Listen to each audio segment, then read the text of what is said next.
Okay, our today's topic is Horner's syndrome. ठीक है, Horner's syndrome में बेसिकली इंजरी कहाँ पर हुई है, ये भी ब्रेकियल प्लेक्सिस से हम रिलेट कर सकते हैं।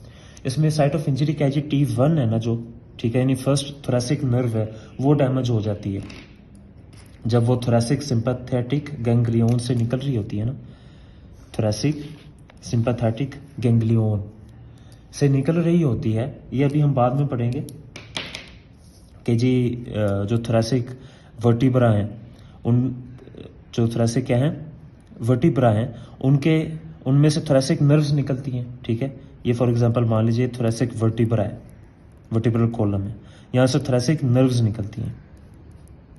ठीक है, और यहाँ पर ही हमारे पास क्या पड़ी होती है, सिंपैथेटिक चेन पड़ी होती है। ठीक है, ये नर्व्स इस चेन में जाती है, सिंपैथेटिक चेन में। ये प्री गैंग्लियोनिक फाइबर्स हैं, चेन में जाएंगे, यहाँ पर सिनैप्स बनाएंगे और आगे क्या निकल जाएंगे, पोस्ट गैंग्लियोनिक फाइबर्स निकल जाएंगे।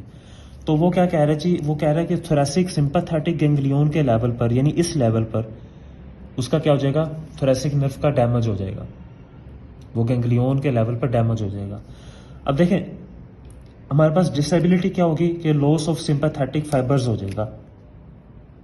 ठीक है, that originate from the T1 जो भी हमारे पास नेक और हेड को सिंपैथेटिक सप्लाई दे रही थी ना, उसका क्या हो जाएगा, लॉस हो जाएगा, क्योंकि सिंपैथेटिक गैंग्लियन के लेवल पर हमारे पास डैमेज हुआ है। इसका मतलब यह है कि जो पोस्ट गैंग्लियोनिक फाइबर्स निकलने थे वो नहीं निकल रहे, उनमें सिंपैथेटिक डैमेज्ड है, और जब कोई चीज़ डैमेज्ड हो तो वो अपना फंक्शन परफॉर्म ही नहीं कर सकती।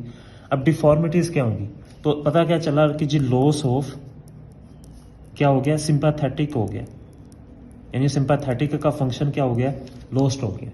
अब इसमें डिफॉर्मिटीज क्या होंगी, सबसे पहले हम वेजोमोटर चेंजेस को डिस्कस करेंगे, मतलब आर्टरीज पर क्या आएगा। देखो आर्टरीज पर क्या इफेक्ट होगा, जो हमारे पास सिंपैथेटिक सिस्टम है, ठीक है, ये आर्टरीज की क्या करवाता है, कंस्ट्रिक्शन करवा रहा होता है। ठीक है, उनकी मसल कंट्रैक्शन के लिए चाहिए होता है, कंस्ट्रिक्शन करवाता है सिंपैथेटिक। अब जब ये ही नहीं होगा तो क्या हो जाएगा, हमारे पास लॉस ऑफ कंस्ट्रिक्शन हो जाएगा और क्या हो जाएगी, डायलेशन हो जाएगी, जिसे हम क्या कहते हैं, वेजो डायलेशन कहते हैं। तो आर्टीरियोलर डायलेशन हो जाएगी। अगर आर्टीरियल डायलेशन हो जाएगी तो आर्टरी में से ज्यादा से ज्यादा ब्लड फ्लो करेगा और उसकी वजह से क्या होगा, लॉस ऑफ हीट होगा, लॉस ऑफ हीट। जब लॉस ऑफ हीट होगा तो हमारे पास जो फेस है वो क्या हो जाएगा, वार्मर हो जाएगा। डायलेशन की वजह से लॉस ऑफ हीट हुआ तो वार्मर फेस हो गया। ये वेजोमोटर चेंजेस थे। अब ट्रॉफिक चेंजेस के डिस्कशन कर लें तो वो कहता है जी कि जी हमारे पास जो स्किन है वो ड्राई एंड स्केली हो जाएगी।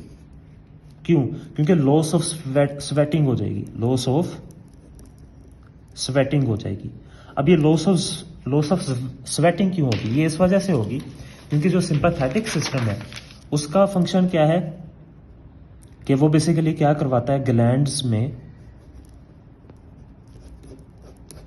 हमारे पास जो मसल सेल्स होते हैं, ठीक है, मसल सेल्स होते हैं जिनकी कंट्रैक्शन जरूरी होती है उस सिक्रेशन को निकालने के लिए। ठीक है, तो ये सिंपैथेटिक का फंक्शन है। अब जब सिंपैथेटिक सिस्टम ही नहीं है तो वो उसकी जो यानी ग्लैंड्स की सिक्रेशन है वो ही नहीं निकलेगी। ठीक है, तो क्या होगा कि जी जो स्किन है वो ड्राई एंड स्केली हो जाएगी। ये हमारे पास क्या थी जी, डिफॉर्मिटीज थी। अब हम इसके मेजर डिफेक्ट्स को डिस्कस करते हैं, जो मेजर सिम्टम्स हैं जो कि पेशेंट लाता है और आपको पता चलता है जी इसको क्या है, हॉर्नर्स सिंड्रोम है। सो ये मैंने एक रफली एक स्कीमेटिक डायग्राम्स बनाई है। सबसे पहले जो वो देता है जी, वो कहता है जी पिटोसिस। पिटोसिस का मतलब क्या है जी, कि drooping of the upper eyelid. जो अपर आईलिड है ना वो गिर जाता है। ठीक है, ये आप देख रहे हैं आई आधी कवर हुई हुई है, जो अपर आईलिड है वो नीचे की तरफ गिरा हुआ है। ठीक है, हाफ आई नजर ही नहीं आ रही, तो इसे हम क्या कहते हैं, ड्रूपिंग। ओके, सेकंड क्या कहते हैं जी, म्यूसिस। म्यूसिस में क्या होता है कि पीपल की कंट्रैक्शन हो जाती है, यानी पीपल छोटा हो जाता है, पीपल बिकम्स स्मॉलर।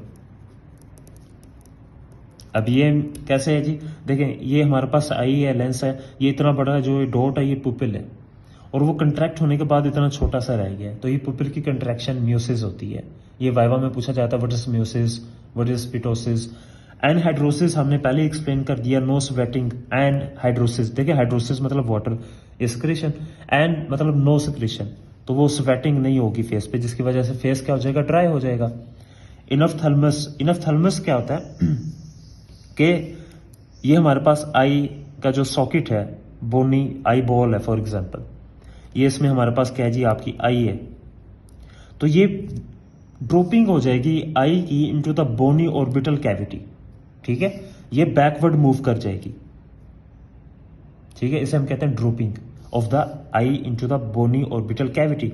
अब ये रफली सी डायग्राम है, देखें ये एक नॉर्मल आई थी, इसमें कंप्लीट नजर आ रही थी, अब जब वो ड्रॉपिंग हो गई है तो वो पीछे चली गई है आई, जिसकी वजह से हमें कंप्लीट नजर नहीं आ रही।